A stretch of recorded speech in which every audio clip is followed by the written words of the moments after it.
आज दिल्लीमध्ये AI summit होतं आणि त्या समिटला स्वतः मोदी हे उपस्थित होते आणि त्यावेळेला काँग्रेसने आंदोलन केलं आणि त्याच्याच अनुषंगाने आज मुंबईत जे टिळक भवन हे काँग्रेसचं ऑफिस आहे त्या ठिकाणी आज भाजपने आंदोलन केलं आहे। या संदर्भात बोलण्यासाठी आपल्यासोबत तेंडुलकर मॅडम आहेत, आपण त्यांच्याकडून जाणून घ्या। मॅडम, काय सांगाल? आज तुम्ही आंदोलन केलं, टिळक भवनावरती धडक मोर्चा नेला होता, पण पोलिसांनी मोठ्या प्रमाणात धरपकड केली, काय तुमची पहिली प्रतिक्रिया?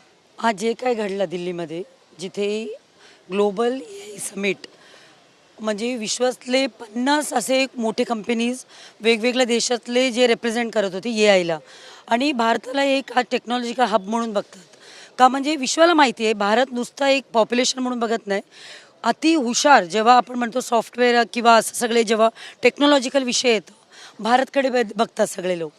तर मोदीजीने याचं उद्घाटन केलं होतं, विश्वातला खूप काय अपेक्षा आहे भारताकडून, आणि हा जो समिटमध्ये आज येऊन काँग्रेसने ज्या नीच पद्धतीचं राजकारण केलं आहे ते पूर्ण फक्त ते भाजपच्या हे नव्हतं अपमान किंवा ते भाजपचा कार्यक्रम पण नव्हतं, ते भारताचा कार्यक्रम होता, आपला देश रिप्रेझेंट करत होता। 140 करोड भारतीयांचा अपमान होता त्या जो आंदोलनमध्ये। राजकारण करा, पण राजकारण आंदोलन करण्याचा सगळ्यांना अधिकार आहे, पण जे काँग्रेसने केलं नीच पद्धतीचं राजकारण म्हणतात ना, ते आज काँग्रेसने आणि राहुल गांधी आणि त्यांचे चमचेने केलेले आहेत। काय याच्या मागचं कारण असू शकतं की त्यांना आंदोलन करायची वेळ आली? एवढं मोठं समिट होत असताना अनेक देश त्याच्यामध्ये सहभागी झाले होते, राष्ट्राध्यक्ष राष्ट्रपती सुद्धा त्यामध्ये समिट आले होते, तरीसुद्धा त्यांनी हा जो उपद्रव केला, काय कारण आहे याच्या मागचं?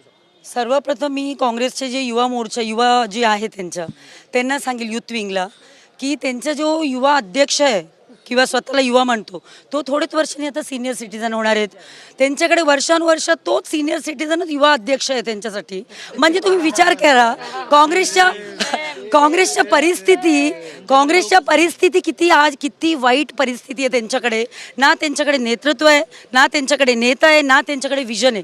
भारतीय जनता पार्टी ज्या पक्ष आपण म्हणतो नेशन फर्स्ट, आज इथे आपण भारतीय जनता पक्षाचे कार्यकर्ता म्हणून नाही आलोय, आपण भारतीय म्हणून आज माझ्या देशाचा अपमान झालेले आहेत ग्लोबल लेवलमध्ये। ग्लोबल टेक्नॉलॉजिकल हब म्हणून जेव्हा आपल्याला देश बघत असताना बाकीचे विश्व ज्या पद्धतीने काँग्रेस त्याचा विरोध करायसाठी आपण इथे आहे, आपण भाजपचे कार्यकर्ता म्हणून नाही आलोय, भारतीय म्हणून। जेव्हा आपण नेशन फर्स्ट बोलतो, नुसतं बोलत नाही, आपण करून दाखवतो ते। आज पोलिसांनी तुम्हाला ऑफिसमध्ये त्यांच्या जाण्यासाठी थांबवलंय, या पुढची तुम्ही भूमिका काय असणार आहे? जेव्हा राहुल गांधी मुंबईला येईल, आपण ज्यात पद्धतीने आज यांनी आपण देशाचा अपमान केला, ज्यात पद्धतीने याचा अपमान होईल। धन्यवाद मॅडम, TV 9 शी बोलले। ह्या होत्या भारतीय जनता पार्टीच्या नगरसेविका तेंडुलकर। त्यांनी स्पष्ट असं सांगितलं की ज्या तरीकेनं काँग्रेसने आज आंदोलन केलं ते अतिशय शर्मनाक होतं। यापुढं ज्या वेळेला राहुल गांधी मुंबईत येतील त्यावेळेला सुद्धा आम्ही त्यांना तडीस तोड उत्तर देणार। व्हिडिओ जर्नलिस्ट हरी नेगीसह मी वैभव घाग, TV 9 मराठी, मुंबई।